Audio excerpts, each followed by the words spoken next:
g'day everyone, and welcome to another edition of NatCon Australia, the Bookish and based edition, where I catch up with Jordan Knight, who's a director of NatCon Australia and also the founder of Migration Watch. Jordan, you've been in the news. You've been making the news, right? What's been happening?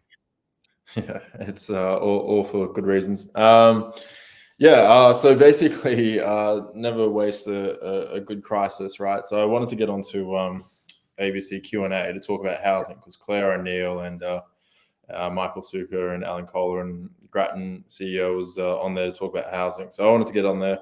I applied to get into the audience, and they said, "Yep, sounds good." And then I put forward a question, and they were like, "Yep, this is great." They gave me a call. They're like, "Yeah, awesome. Let's talk through it." And then they called back 2 hours before I was about to go live, and they're like, "Oh yeah, no, sorry, we can't run with this question." So I'm guessing what's happened is they've probably Googled my name or something like that, and seen that Media Watch has done a segment on me or something. But very disappointing. But luckily, sorry. They can't get enough. And the ostensible reason they gave was because you still do some work for one of the MPs in New South Wales. But I would have thought, but they're inconsistent, right? Because there was some Greens intern who'd also been on there before, and they had no issues with that. Yeah, that's right. Yeah, well, I somewhat indignant. I had to flick through the website to see who else has asked a question, and just last week, a Greens campaigner asked a question. So I mean, look, whatever. I mean, this is the game. I mean, I'm not gonna be one of the Conservatives who yells at the ABC and tells them to play fair. I don't expect them to play fair, right? Like, it's I kind of get the game. But what I am happy about is that there is a sort of, okay, we didn't get what we were after, but like at least the Conservative media like Sky News and Daily Mail, at least there was some opportunity there, so it was good. Oh, you got more circulation in your question than it probably would have ever got for the audience who watched Q&A, right? I mean, I didn't. Well, actually, Did you watch the episode? Did you watch it? I didn't. I was. I mean, it wasn't worth watching if I wasn't going to be on there talking. No, but no. I mean, I don't regularly watch Q&A, and from what I've heard, I'm not sure if you watched it either, but from what I've heard, it was the usual sort of, we need to do something about it. Yes, immigration, whatever, but no real serious talk about it. So. Oh, at best, it's a sort of peripheral issue that you can kind of mention if you're going to make a very lukewarm suggestion. And but let's focus on building more houses and doing all these other sort of things. And above all, don't. Did they mention student caps? Because that's obviously been that's in Canberra, at least, that has been the issue where all of the different vested interests have come out of the woodwork and made their views known. But they didn't mention that on Q&A. Particularly, from what I understand, no. I mean, there's probably very soft language around like the 270,000 sort of thing, but that's not going to solve anything. It's still going to grow. Like they're still growing the numbers of international students in the country. We already have an astronomical amount. So these caps are nothing. We won't even hit the caps. So it's just farcical. It's literally laugh out loud, knee slapping comedy. Like, they're not going to. Well, they're really complaining. I mean, the squealing is intense, and I was just going through, as I was saying before, the group of 8 posts on their LinkedIn page, and it's just one after another, of academics, and then you get good old George Williams, the law professor that he actually taught me back in the day. But obviously is employed by university as a massive vested interest in not seeing numbers reduce.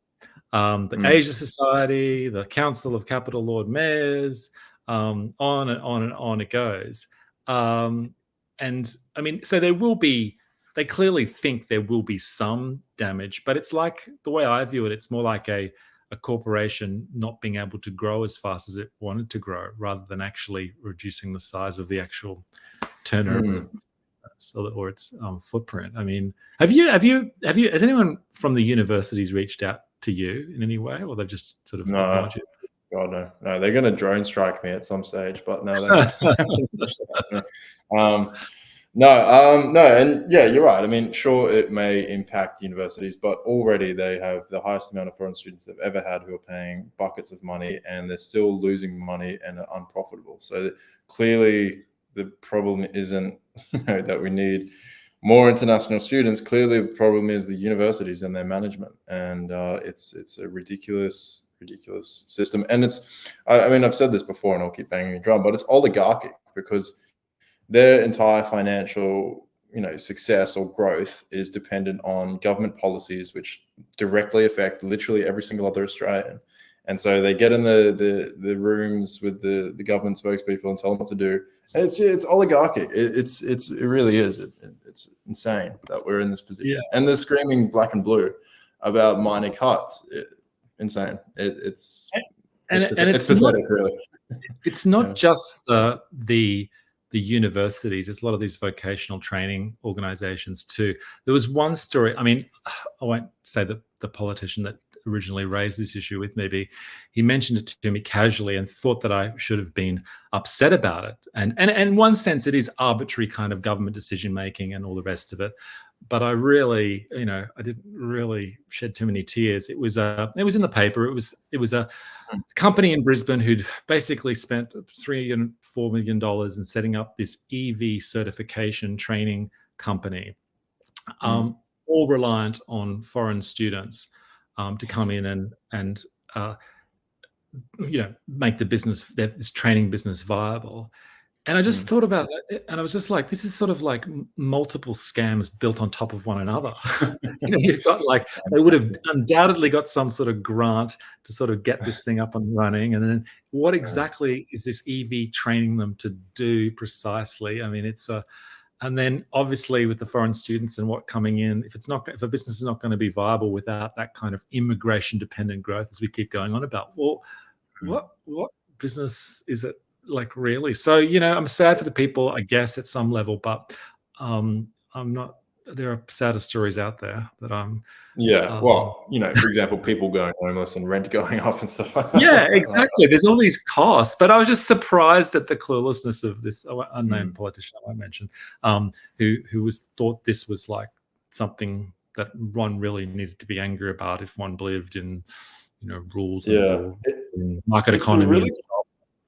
Yeah, well, that's the thing. I mean, is it a market economy if it's dependent on a government policy that rapidly grows the population? If you're, all these businesses and universities and whatnot come out and say, if we didn't have international students or if we didn't have mass immigration, our businesses would fail. It's like, well, dude, if your business is dependent on bringing in 800,000 people a year, it's a shit business. It shouldn't run, or you should fundamentally reform it so it's provides good value. But yeah, it's I was chatting to another bloke online, a mate of mine, and we were sort of discussing.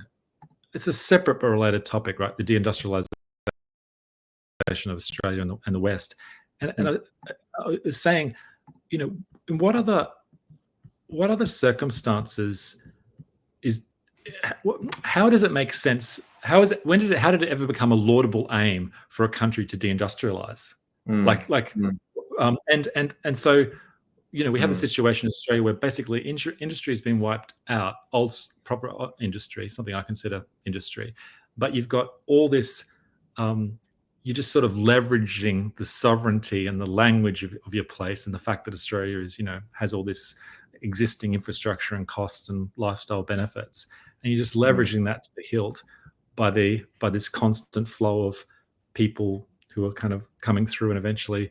And so that's not. I just don't believe there's ever been a country that has grown in that particular way with these particular industries. It's sort of unprecedented in a way. It seems, I don't know. It seems like decadent politics or something like that. Like the policymakers are just too distracted by the short-term financial gain that businesses are making to care about. But I mean, somebody, not to get conspiratorial, but somebody has made the argument that largely in America, at least, largely the deindustrialization, disproportionately affected working class. The working class was sort of more on the right sort of lens of things. So if you're maybe I'm getting a bit ahead of myself, but if you're a sort of a democratic government, you don't really care too much about draining financial power from the states of your political enemies. But I don't know if that's true. I have no idea. But it's yeah. I mean, the I terms would not get put sort of that. a bit. They're a bit loose. Like right and left do get a bit conflated in a way, right? Because it's bipartisan, this view at the moment. At least Yeah, that's true. there's been some older style left wing guys who have been both in America and here who've realized that mass immigration impacts on the cost of labor and might not be in people's interest, and also some people on the right. But it certainly hasn't been the mainstream view, at least for now. I mean, it might come back, but yeah. Well, you've been trying, right, with your interviews and chatting with who was it, John? Yeah. John Well, maybe it's just worth doing a run of the boards. I mean, you had an article, just to throw it back at you, Mr. Media, Mr. ABC, of the ABC. You had a good article in The Spectator talking about how immigration disproportionately affects the working class, and how it was a nice one because I think you tied in a bit of you were chanting as a baby or something your dad's union, Workers United. Yeah, that's right. Yeah, it's grew up in this narrative building that people tell you to do. Grew up in a labor family, relatively working class, I would say. And dad was a union man. He was like the secretary, which I think is leader of the plumbers union in Queensland. Yeah. And we'd go to the rallies, and that was a lot of my bang your pots and pans and shake your rattle and basically. Yeah, exactly. And I mean there is no union representation, there's no labor representation. It's a complete abandonment of the parties and the people that previously and were supposed to represent. And again, like I mentioned in the article, the really tragic thing isn't that labor abandoned them, because they abandoned them a long time ago, their working class, but it's that nobody represents them. The Liberal Party hasn't taken up that mantle. One Nation, throws them some crumbs, but it sort of prefers to, lean towards the global conspiracy sort of thing. Like economically, nobody's hard on the issue. Yeah, it's just. Yeah, I mean, there's much sort of talk about how when John Howard and Scott Morrison and Abbott won, they were sort of tapping into the tradies, Tony's tradies, and quiet Australians and John Howard's battlers and stuff. But immigration wasn't really a part of it, and it was at best to sort of like making business a little bit easier for them if they're trying to get ahead, which is not nothing, but it's not really. Again, it's the bigger issue, the deindustrialization of the West and the mass immigration, which changes both the culture and the nature of the economy. There was no one batting for him on those two fronts. That's a big problem, is that they position themselves, Howard's battlers and whatnot, but Howard was basically the guy that brought in and started mass immigration, right? Like it effectively started under him. So he ramped up more than people like to admit under him, especially after 2001. It was big. It was big in the 80s in particular times, but yeah, it did.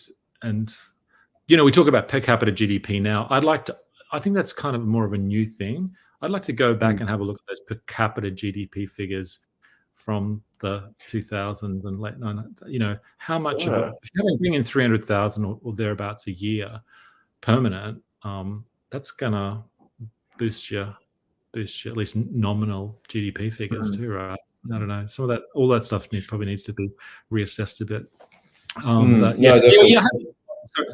I've been having these podcast conversations. For anyone who wants to have a look at them, there's head to the National Conservative NatCon, National Conservative Institute Australia website, and if you just Google that, it'll turn up, and it's available on Apple and all the rest of it, YouTube and the rest of it, other channels. And I've just been engaging with people, academic types in the think tank world. It's not quite that edgy, but they are useful conversations, I think, right? Because last one was John Roskin, who's head of the IPA. I've known him for ages, and all of them, I almost feel like in some of these ones, I'm asking them questions they haven't really been asked before. Did you find that? Yeah, definitely. Yeah. they've they're never really used to quite been dancing in challenged particular. on this before. No, Yeah. they use dancing in a particular way. They're used to dismissing anyone that challenges them because some, I guess, in the past, the people have challenged them in a kind of, I don't know, not very sophisticated way or something along those lines. So yeah, no, it's been useful. You know, chat with the historian from the Robert Menzies Institute, and there's people like, well, Campbell Newman and Gary Johns and other people over the time. So it's a useful exercise, and I think it kind of, there's plenty more coming in the pipeline. But so we'll get there. You've been on other things too, right? You were on Spectator TV, and you were on the Daily Mail is always quoting you for on. No, Daily Mail's good. Specky TV, and I was on ADH TV with Chris Smith, which was good. Sort of talking about I can't remember what I was talking about. Oh, just talking about immigration generally, sort of saying how, you know, it's killing the Australian dream and affecting young people and stuff like that. So yeah, it's good. There's definitely getting some media airtime. It, you know, our sort of sphere, you know, the guys that you speak to, the Gary Johns and the Menzies Institute of the world, they're sort of already in an established professional, you know, circle, right? So people consider them. But, you know, when you're this sort of insurgent up and comer, it's hard to sort of say to people, no, seriously, we're serious guys, like, trust us. Yeah, no, that's right. It's a delicate balance to be struck, because as you move in much more of the kind of online world than I do, although I'm learning and we're both learning. But and it's wilder and it's more interesting in many ways. And some of these guys you just know have not been exposed to that type of cutting, because they would have approached things in a different way. Definitely. I think what was interesting as well about the conversations that you had was that how many of them actually kind of agreed with you. And they're like John Roscombe, he was kind of like, you asked him, you know, is the trade consensus, do we need to sort of reevaluate that? And he sort of said, well, yeah, actually, we do need to relook at trade. We do need to. So on the broad strokes, I mean, maybe in the details they don't, you know, you can fight over, but the broad strokes, they do agree with you. Right, yeah, but he sort of hedged his bet a bit in the end too. But I agree. Like, you know, there's not that much you can kind of say. I mean, the US has changed its position. I mean, what if little Australia, we're going to be hanging out, making the same sort of arguments that we made sort of 20 years ago. I mean, you can't. I don't think it's credible to be able to do that anymore. So he does act, but he's a good, engaging guy. I've known him for ages. He's always enthusiastic, and he's been writing columns for the AFR. He was telling me for 20 years. So, you know, you've said a fair few things. You've met a lot of people, and you've done some interesting things. One story that came out, maybe we missed it about a week and a half ago, at least after our last chat, was this proposed National Migration Institute. Do you remember that story, right? I'm traumatized by it. Yeah. It's so, I don't know. Again, it's like such a sclerotic, like, oh, we're losing the immigration argument. What we need is to shut it down with NGOs and government funding. I mean, how are they possibly going to make that palatable and sell that to the public? Like, it's offensive.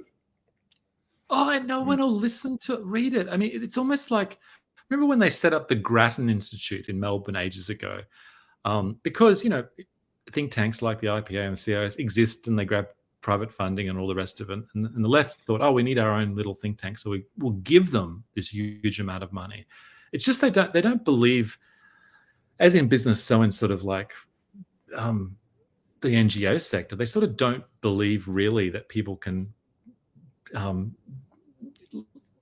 jumpstart these things on their own. I mean, I guarantee you have far more media engagement and mentions than this proposed National Migration Institute, which will no doubt be established and be given a nice little 10 million plus foundation, and they'll spend 9 months deciding on which Marble Arches office they'll have in Canberra. And they'll appoint someone very, you know, with a few little titles to their name and very important, and they will get in their chair and congratulate themselves, and then they'll basically say nothing of interest. Oh, it must be nice though. I mean, seriously, don't you want to like do exactly that? Like, that must be so good. Yeah, no, I feel like I was once under a bad star, because you see all these gravy train going past, and yet you want to go in the other direction. So I'm sure one day. But I get, honestly, that something like the National Migration Institute, it's just what it seems to me is this like left-wing managerial patronage. Like these vested interests have their hands on the levers.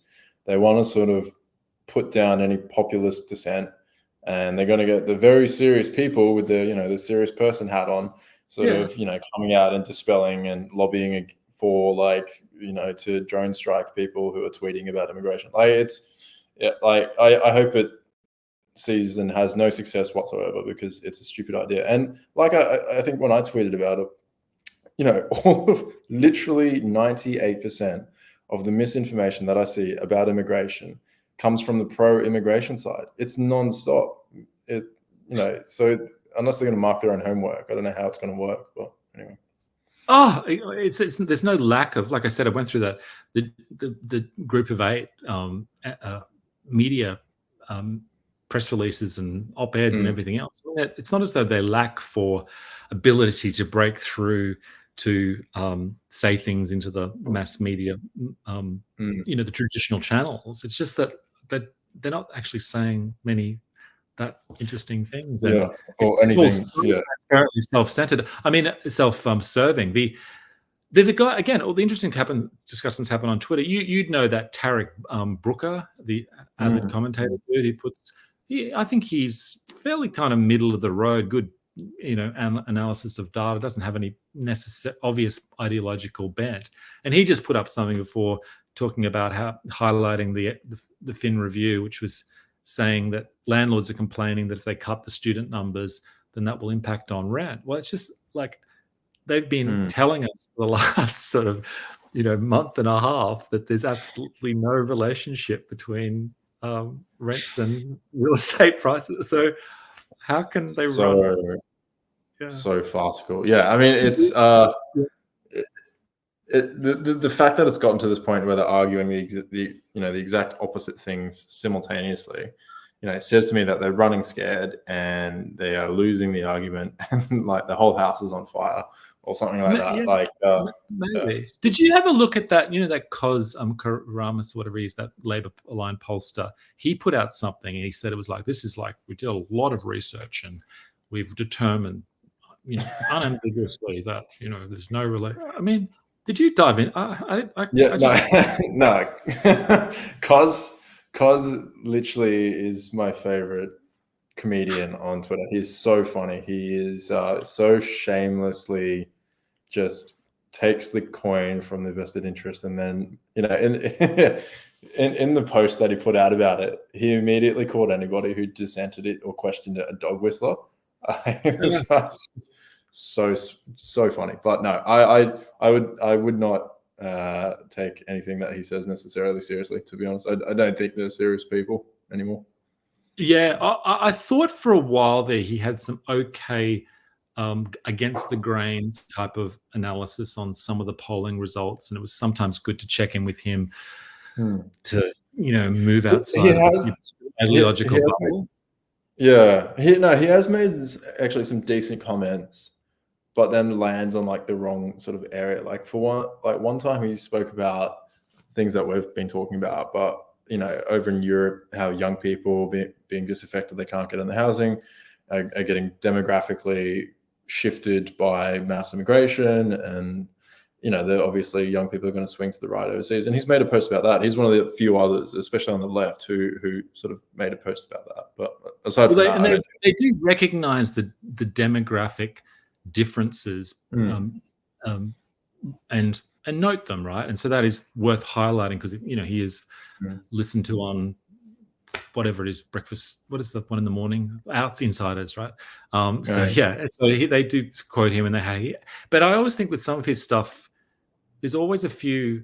Either the analysis, sometimes the data seems okay, but the analysis that gives to it is a bit off. Yeah. And sometimes I think there's some genuinely just red herrings thrown in there. Like, I don't believe some of these seats that he said, these teal seats, are actually really under a threat to be taken back by the Liberals. it just doesn't. It's just not credible to me. I think knowing some of these places and having seen polls in them before, it's all like one of those ones where his Labor ally might be encouraging the Liberals or the others to sort of think they've got a chance in some of these places and push some funds there. I don't know. Look, it's my opinion, cause don't sue me. I'm not suggesting you're an maybe that's just the conclusion you've drawn, but some of them don't ring true. But I guess you're not going to agree with him on everything. No, I do think. I mean, he can't sue me. I do think I'll leave the country. I do think he has a Machiavellian strain or something to him, where it's like he sort of pushes these polling numbers that he finds, and then the analysis is just like completely in favor of something that he wants to achieve. Anyway, I don't know, but I will say that he has this thing. We're spending too much time probably, but there is this. He dispassionately puts the figures out, and then when you try and question them in a particular way, he sort of then kind of labels you as a this, that, and the other, right? Or doesn't allow for any alternative. In many cases, analysis that would point in a different direction to the one he insists it must be the case. Anyway, he's out there. He's doing his thing. He's no doubt doing well with polling and the rest of it. So, well, to go back to what we're talking about, Ray, the young people in over in Europe. I mean, did you see the AfD result in the state elections for Germany and how they made massive gains on the back of young people as well? It was very interesting. Yeah, the AfD. I don't know. European politics is probably the most interesting at the moment, but it's also the most complex. I mean, there's some genuine political ferment going on over there. Whereas here in the Anglo-speaking world, you got two parties, and yes, there's tweets about cats in Iowa and all sorts of things. I mean, that is a mad story. For those who haven't been or not on Twitter, not following it, there are these Haitian immigrants that was caught eating a cat in a driveway in a small town, Springfield, Ohio. There's so many Springfields in the United States, and one of them's in Ohio. And so there was some actually very tragic circumstances, because the town was about 40,000. They've had 20,000 Haitian, quote unquote, refugees or immigrants dumped on them, which has completely changed the composition of the town and led to some very unsavory results. I was actually thinking about, there's all these AI generated, incredibly hilarious, like Twitter posts. And you know how they say, if you want to cleanse your Twitter timeline, you post you post an animal or fluffy thing, and then it rejigs the algorithm. I'm not sure if you've heard that, but it's like people post the dog photo and it sort of makes it a little bit less political based or whatever. But I was just thinking, in this case, people are in theory posting pictures of animals, but they're just they're pictures of cats, and so the algorithm, you reckon? That I mean, not. Well, I don't know. Like the algorithm's like, hang on, they want fluffy. But they also want it as well. So, we'll get sidetracked. Yeah, AfD and the French eventually will have their presidential election. Yeah, straight. I don't really know what's going on in France at the moment. So I was talking to a guy. He said that they might have to have another election because there's like a stalemate or something like that. In Germany is not allowing just rejecting the president. Their system is all. I kind of find the mechanics of European politics complicated, they are complicated and different to the Australian, and it's hard to sort of interpret or draw lessons from. But the broader kind of themes are ones that you can draw lessons from. And AfD. I mean, it was dramatic that they were so in East Germany, which has its particular issues, but it was the young voting for this supposedly terrible, quote unquote far right party, which probably does have some unsavory elements in Germany, but they clearly thought that we'll take on. And then there was also,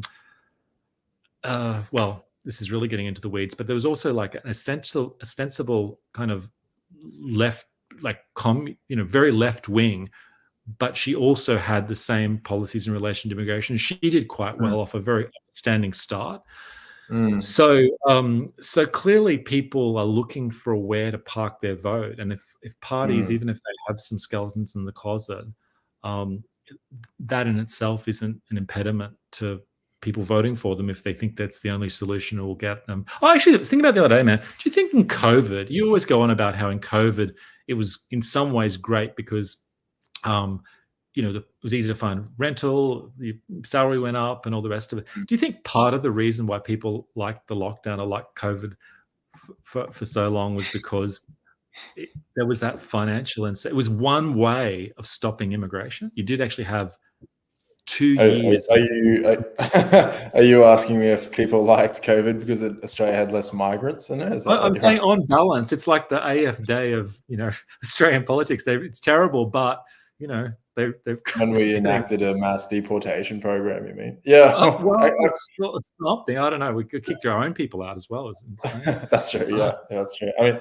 COVID was absolutely terrible. I hated it. But yes, the things that I do miss about it: cheap rent and the quiet streets. I mean, it was very nice to not have anybody on the streets and less people about.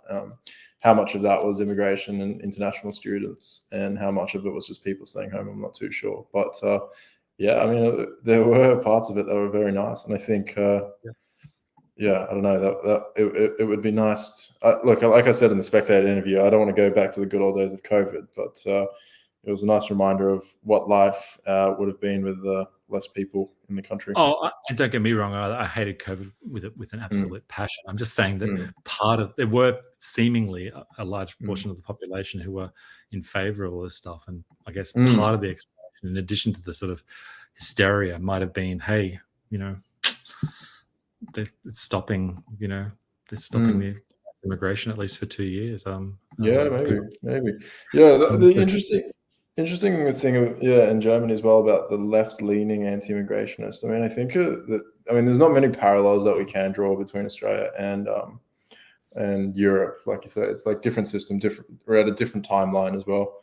But I think, if you were to draw a parallel between that left-leaning anti-immigration woman, I can never remember her name, it would literally be legalized cannabis, which is kind of like a left-wing, almost like centrist, center-right, but kind of like left-wing on some things, but, center-right on other things.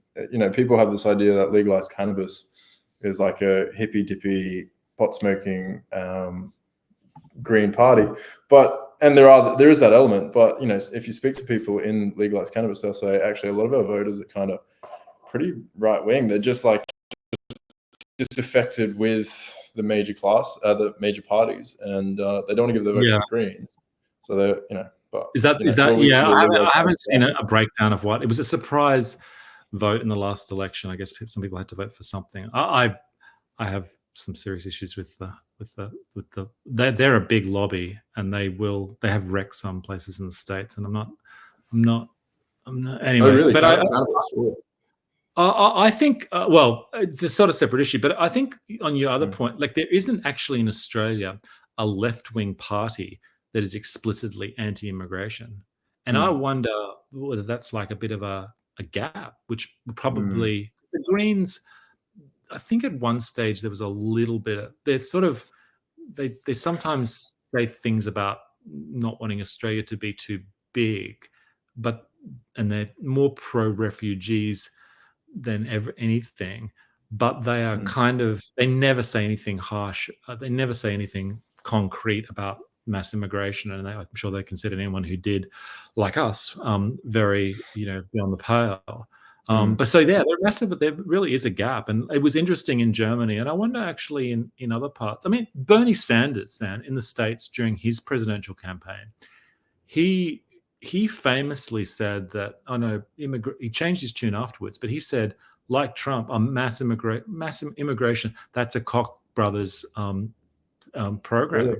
Wow. So he was, at least in those early stages, they want the cheap labor, because he's a bit of a nutty old professor, but he has a little bit of the older left in him, and he was at least alive to that issue, and probably explains at least part of his support. It wasn't just boomer nostalgia and Simon and Garfunkel, tracks in the background. So yeah, you're right. It's like actually a bit of a, I don't know whether the Marijuana Party is going to be the one to do it, but it is probably a pretty big gap here in Australia of people, just anecdotally, right? You were saying last time, friends who are lefty people, but are pretty, they think immigration's too high.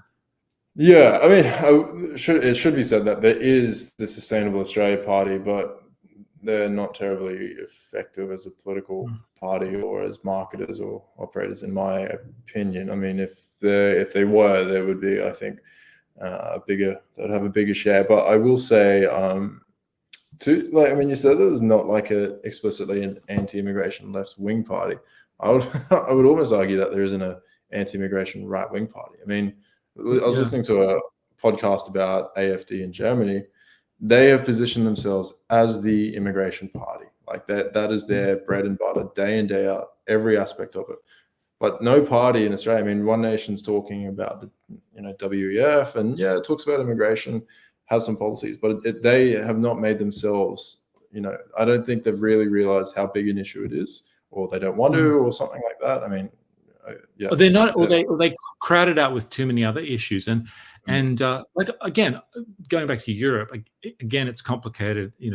Again, the mechanisms are a bit foreign to the Anglo-Saxon world. But I was actually happened to be in Switzerland last year, and this got no attention. It was the populist Swiss party, but they achieved great results. But their slogan was, "Switzerland is not a 10 million person country."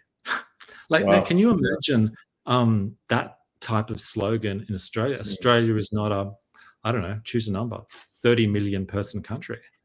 People lose their mind. And some of the rhetoric of Georgia Maloney, or and she's probably been a bit sort of too squishy from your perspective or my perspective, but although I've heard decent excuses for why that's been the case. But some of her rhetoric and some of the rhetoric of the French and the Hungarian, I'm sure you've seen those YouTube clips of the Hungarian foreign minister, or the Pole. I mean, it's just stuff that you would get away with in a million years in Australia without being dragged to the multiple human. Why do you think that is? Why is that? What's the reason? Is it because Europe is in a worse state, or what? I don't. Well, I sort of feel like Europe has, underneath all their kind of Euro loviness and bureaucratism, they do sort of appreciate nation states a bit better, because there's a lot, Hungarians, Italians, we sort of know them, whereas here we're not cheek by jowl with people who speak a different language and a different culture, and so there's a bit more of an understanding about the distinctiveness of each of them. And I think with Europe, it kind of like doesn't happen. It bubbles along kind of for a while without much happening, and then the parochialism sort of kicks in at a certain level. And when someone says, we need Hungary for the Hungarians, Hungarians go, yeah, of course we do. Whereas again, think about that. We need Australia for the Australians. That rhetoric would just be like considered. You wouldn't get invited onto Q&A, Jordan. You wouldn't be able to ask that question. That would be. Well, I do think you're right, though. I mean, yeah, go on, sorry. Oh no, go, mate. Yeah. I do think you're right. I mean, Europe is, people post on Twitter and they're like, Europe's finished. It's too far gone. It's too left wing. And I think, it does have this obvious liberal bent to it. But I think sort of under that superficial surface, at the deeper core, they are the root of civilization, Western civilization. I think they know that. And I do think they don't get caught up in this like vacuum of ideas or anything. There are deep roots that they sort of cling onto. Whereas I think in the new world, like America, Canada, Australia, New Zealand, because we're not so confident in where we are and where we come from, it's not so civilizational, which is why we see things like this Aboriginal sovereignty movement and the voice and stuff like that. It's a deep existential issue. Whereas in Europe, it's like, well, no, this is us. Like, this is my generations. My ancestors go back generations in Europe, sort of thing. So yeah, I mean, they asked the question: is this good for the Italians? Is this good for the French? Is this good for the Swiss? And we don't kind of ask. Well, at least it's not. Again, the rhetoric is different. We don't. Because the the Anglo, whatever you want to call it, Anglo-Saxon world, English speaking world, America, Canada, Australia, New Zealand, UK, it's sort of, because they've sort of set the rules of the road, they've taken culturally, they sort of think of themselves as the umpire without an interest in their own like they're not on any team, they're just ensuring the kind of the game is played, and then they're not allowed in a way to have a particular interest, because umpires aren't allowed to do that. Whereas the Italians are like, well, hang on, Italy's is what's in it for Italy, or what's in it for Greece, or what's in it for at least and we don't, the English don't think like to our credit in some ways, but I think that that kind of mentality is probably coming to an end now, because you're not an you're it is a game. You have to be involved yourself, and maybe it's very true. It does have that element of sort of old world parochialism that I think Australia, might not. They think nationally, right? Australians, I mean, some do. I mean, national conservatives do, but I don't think many other Australians don't really think in national terms. It's kind of their group. It's probably smaller in terms of class, or if you're leftist or something like that. But I mean, another example though is Denmark, right? Like they have a remigration program now, and it's done in like the most centrist, depoliticized sort of terms. And I think that, again, for similar reasons, they sort of say, well, Denmark is the interests of Denmark's interests, right, and the people's interests, and so we're putting that first. And people would say that's right-wing rhetoric. I think that's what governments should do. Is put.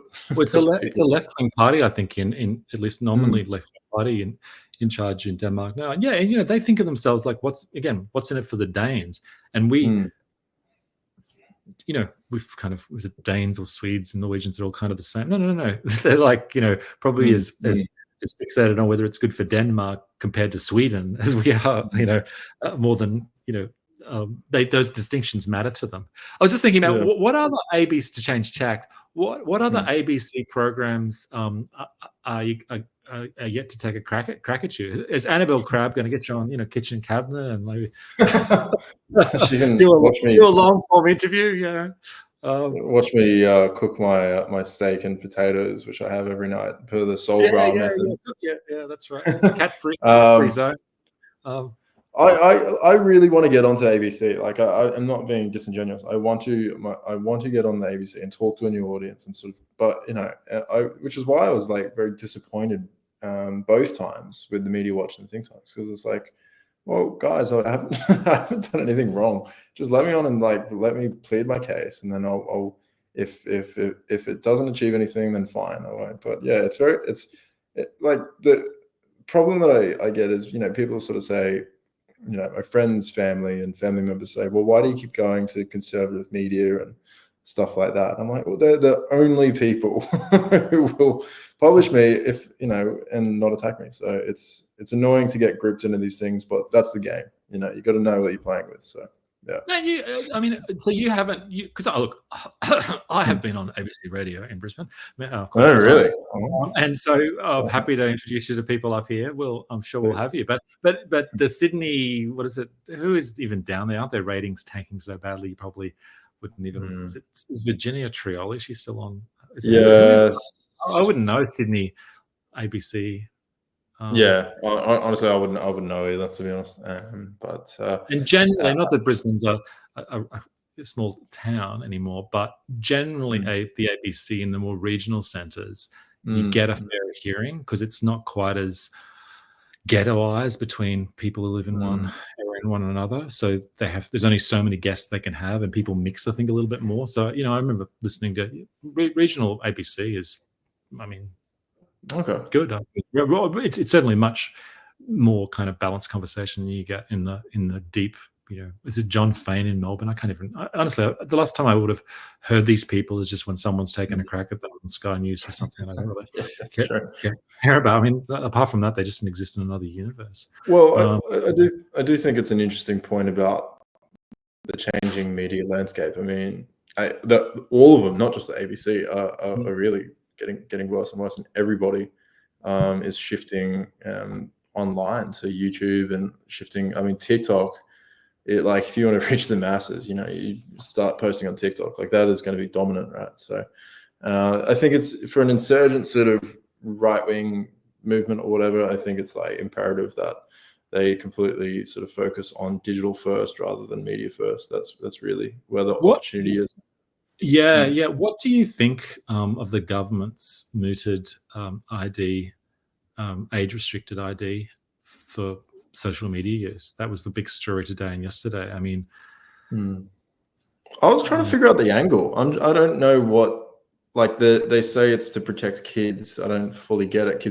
I'm guessing kids can go look at porn or something, right? Like, or will it not? I don't know. Like, I haven't looked too much into it, but I guess they can go around it, and there's all sorts of different ways of stopping that to assert or making it harder. But I mean, there's the traditional media that don't like social media and want to crimp them in some ways. That is an angle, and express concern for the children.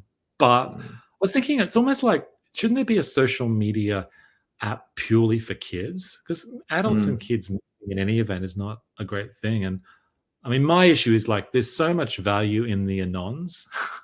Right. I think the world would be poorer without those. Yes, it would be, right? Like there's so much. Yeah, no, I agree. What is that? John Roscoe had that famous line mentioned that famous line from 1984, George Orwell's 1984, if there's hope, it lies in the proles. Well, I think it's like, if there's, wisdom in the internet, it lies, in many cases, it lies in the anons. It's not all of them, but not by far. Well, there is something to be said about the ecosystems that's developed. I was actually speaking to an anon one time, and I was sort of saying, well, you guys are obviously smart people. Why don't you come out, start using your name, start using your face? It'll do the whole world a lot of good. But he sort of said, well, no, we've all got jobs, and if we, say some of these things, our jobs could be threatened.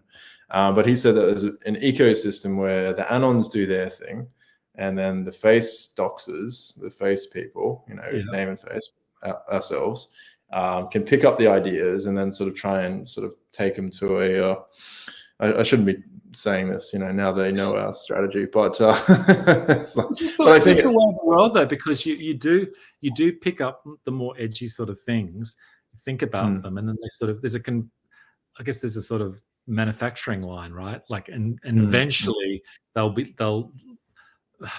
is it quality control, or is it simply just gradually sifting through particular ideas and then peer review? Eventually it makes its way into the broadsheets and everyone. Well, yeah, it is Darwinian in a way, right? Like only the strongest ideas and shit posts survive and rise to the top. What have you made? I mean, we've kind of half mentioned it in and out during this, but this whole thing about the cat means it's true. It's true. There's actual video of it, and there's like reports. Like, it's insane. What I mean, I think what do I make of it? I think it's interesting, and I think it's telling that when the issues of mass immigration and what happened in Springfield, Ohio, when it was when mass immigration was like affecting the white working class, or was affecting the working class or middle class or whatever, nobody really cared. Nobody really batted an eyelid. But when it started hurting animals, people were like, well, that's too far. I thought that was an interesting insight, and it goes back to what you're saying about, I think humans just, for whatever reason, have a much stronger sense of caring for animals than probably their fellow man, to be honest. But I don't know. I mean, it's one of these interesting new things. The fact that there's so much interest about it says that the sheer brutality and the clash of civilization, that somebody has come in from Haiti and eaten a family cat, is like unthinkable, right? And I think it's actually so shocking that it's probably just waking, I hate this term, but waking people up, and they're like, well, this is ridiculous. And the ducks as well. And there's, I think, well, we've had similar in Australia. We had people for a while. I'm pretty sure there I'll have to get fact checked, but I'm pretty sure there are stories about people in Australia who ate ibises and stuff like that. Oh, that maybe rings a bell. Maybe. Yeah, and it's just this strange clash of culture. It's like, okay, right. I mean, maybe you did eat ibis and birds back in wherever, but in It was Australia, sort it's of a just a duck bit from the strange. pond, or the civic sort of Mm, the equivalent. Like, it was something else again. If you're out in the woods hunting and stuff, that's one thing maybe. Although mm. not eating a cat, but eating a cat, bringing that kind of, I don't know, deepest, what is the correct expression? Basically, barbarism into suburbia in the backyard, and Yeah. just sort of like doing it. I mean, and look, we don't have a Haiti anywhere near Australia. I don't think it does sound particularly like, I don't know, one of the rings of Dante's Inferno, really. But Well, I it's mean, not to, not to, yeah, not to go too far, but we do have Papua New Guinea, which has serious, some obvious serious yeah, things. But yeah, it does. I still think Haiti's in a different category because of its history, and yeah, it's true. Oh, that's quite. true. Yeah. It's. I think some guy I remember ages ago was saying, what was he saying? Something like, "Oh no, it wasn't the first republic, the United States." What was the exact argument? It was so dumb. And he's like, "Oh no, Haiti came before the Declaration of Independence." And I was like, "Okay, you're great, man. Like, there's a reason why people aren't using Haiti as an example of it's been replicated." Right. Maybe yes, the hooray they did. Oh, that's right. They threw off slavery apparently before the British did, and great. That's well done, but Yeah. whatever else you Yeah. were doing didn't work out. So, so Well, there we'll was that see. But yeah, photo. oh, sorry, go, man. Yeah, sorry. There was that photo of like all the Dems people. I can't remember. It was like, oh, that stupid redheaded comedian from America. I can't remember who that. Irrelevant. But they all had like, it was after Trump called it a shithole country or something like that, and Oh, they that's all had right. shirts. They all had shirts where they said Haiti is already great, and literally like what 20 months later, there was reports of Yeah. cannibalism and stuff like that. And it's just like, okay, Yeah, like it does that's sound particularly. I mean, I've never been to the Caribbean, but it's weird. It seems like a weird place where you can have, beautiful, um, you know, mm, European style Club Med surrounds, and then other parts of it are third world hellholes. Let's be be neutral about it. But yeah, no, it's interesting. The cat thing, I don't know. Like, obviously, mm, cats have featured heavily in the U.S. election, but it is one, like you said, it's actually, I think Dennis Prager or something said something. He was lamenting the end of the Judeo-Christian ethic or something, saying that if you ask, it's a good test. If you ask someone, if your dog is in the water drowning and there's a complete stranger in the water drowning, which one do you save first? mm, And mm, if someone says the test is, obviously you should at least save the stranger because it's a human, mm, and humans are worth mm, more than animals. But he was saying today you would get answers which would be at least 50, 60%. Well, that's my dog, like I need to save mm, the dog, not mm. the human. And anyway, it is a kind of profound sort of It is. uh, revelation, I suppose. But but I nevertheless, in purely political terms, I actually do think it probably does have some cut through, because the sort of suburban, the ones that were in soccer mums, whatever they talk about, it is sort of something which is not just abstract. We need to be nice to these abstract, refugees who come from who knows where, but anyone who says mean things is mean. But this is like the family cat being eaten in your driveway. Suddenly, suddenly the problems are very close to home. Yeah. Yeah, you can't kind of rationalize that one away. So, yeah, Yeah. cool. I've got anything else you want to raise before we sign off, or?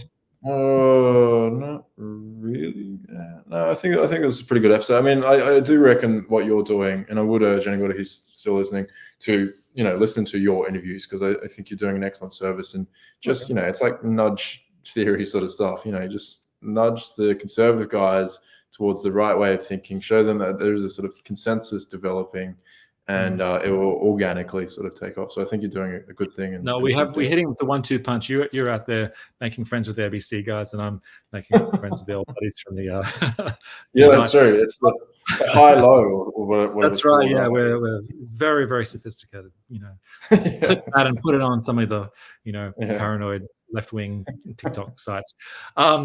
Cool, mate. I'll leave you to it until next time, and Great. we'll check in hopefully before too long. See you later. Sounds good. Cheers. Thanks.